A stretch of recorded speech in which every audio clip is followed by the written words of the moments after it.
Halo semuanya, hari ini kita akan belajar mengenai pemeriksaan fisik jantung. Minta pasien berbaring pada meja pemeriksaan. Kemudian, kita lakukan inspeksi wajah secara umum, periksa konjungtiva dan sklera.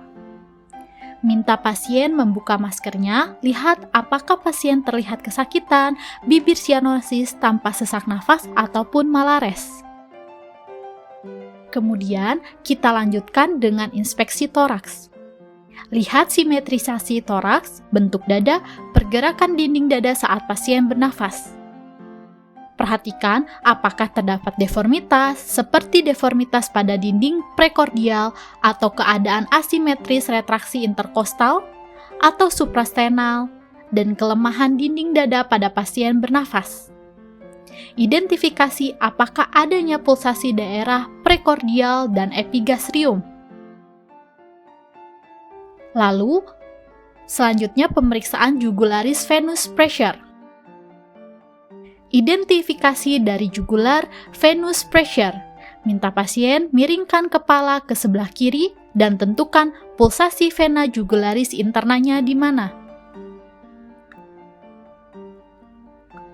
Lalu, tentukan angulus sternoludovici pasien.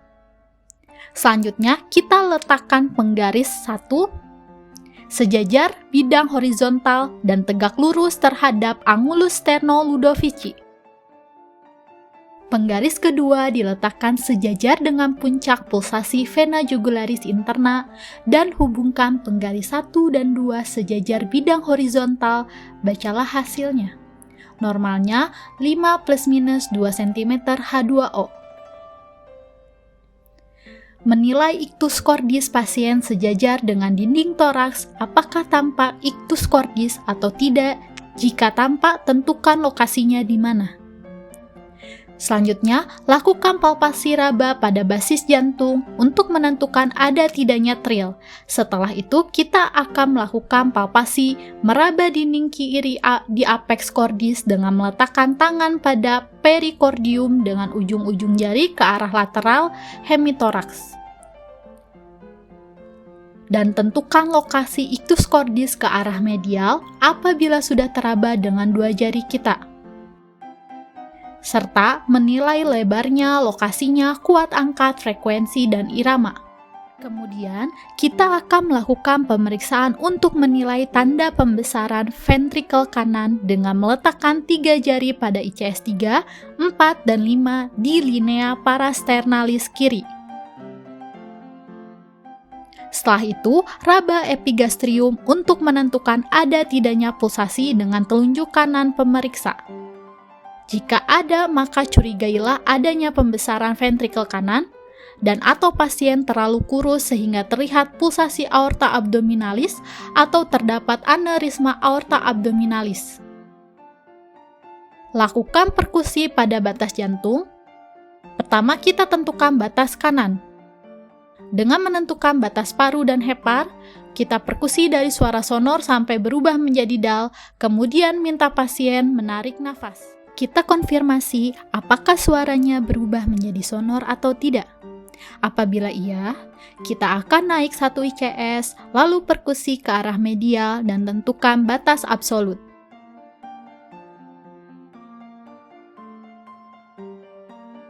Kemudian tarik ke linea aksilaris anterior kiri. Kita lakukan perkusi dari lateral ke medial, tentukan suara dal yang pertama terdengar itu adalah batas absolut dari jantung sebelah kiri. Kemudian, kita tentukan berapa sentimeter dari linea midclav kiri. Batas atas jantung diketuk dari linea parasternal kiri sampai terdengar dal, dan tentukan pada ICS berapa, normalnya pada ICS 3 linea parasternal kiri. Selanjutnya, pemeriksaan auskultasi menilai 4 katup. Katup aorta, pulmonal, trikuspid, dan mitral.